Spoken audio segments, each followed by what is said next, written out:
आप लीजिए। हाँ,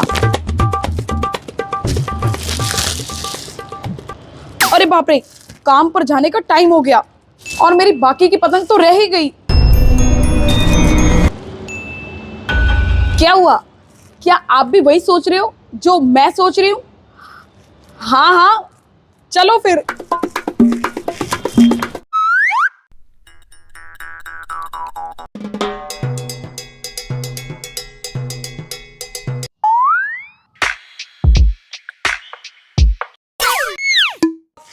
अरे मेम साहब। हाँ बोलो चटोरी। अरे एक बार इधर तो देखो। हाँ क्या है? अब पतंग लेनी है, बहुत अच्छी और सस्ती है। अगर मुझसे ली हुई पतंग लोगे ना तो आसमानों पे बहुत दूर दूर दूर तक ऊंची जाएगी और ये पतंग आपको विनर भी कर देगी। बोलो, दे दूं सारी पतंग? नहीं। अरे पर क्यों? क्योंकि नहीं लेनी मुझे। अरे मेम साहब, क्या बच्चों के जैसे जिद करते हो? अपने लिए ना सही तो अपने बच्चों के लिए काव्या, सूरज, रिद्धि या साहब के लिए ही ले लो। नहीं, नहीं लेनी मुझे। अरे पर एक बार लेके तो देखो, इन्हें उड़ाकर मजा आएगा आपको। ले लो ना।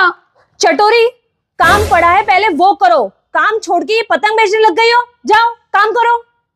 क्या यार, ये मेम साहब भी बच्चों की तरह जिद करती है। अब क्या करूं मैं?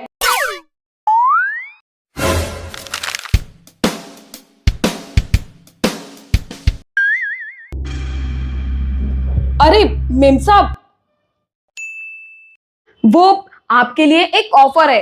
अगर आप मेरी सारी पतंग खरीदते हो तो आपके घर के सारे पंखे मैं फ्री में साफ कर दूंगी। बोलो, कैसा लगा ऑफर? बेकार। पहले काम पर ध्यान दे दो। काम पर तो ध्यान है नहीं और पतंग ले लो इनसे। अरे मेम साहब, मेम साहब। ये मेम साहब को मनाना भी ना किसी गर्लफ्रेंड से कम नहीं है। पर मुझे तो अपनी पतंग बेचनी है ना, क्या करूं मैं? मेम साहब तो ले नहीं रही मेरी पतंग। अब मैं अपनी पतंग कहाँ जाकर बेचूं? मेरी पतंग। अरे बुद्धू, जब कोई ट्रिक काम ना आए तो इमोशनल ड्रामा ही काम आए। क्यों, सही कह रही हूँ ना मैं?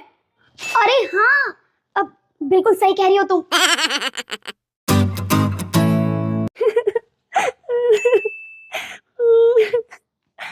मेम साहब, सारा काम हो गया है, अब मैं जाती हूँ। अरे क्या हुआ चटोरी, तुम ऐसे रो क्यों रही हो?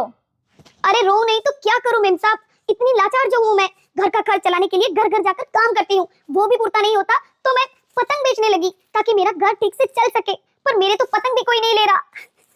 अब मैं कैसे करूं, क्या करूं, कुछ समझ में नहीं आ रहा।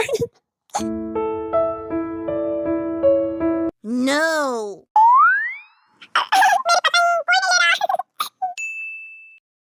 चटोरी, तुम एक काम करो, अब मुझे ही दे दो ये सारी पतंग। अब हाँ हाँ, अब ये लीजिए। ये लो चटोरी। अब थैंक यू मेम साहब, थैंक यू। अब मैं चलती हूँ। हाँ।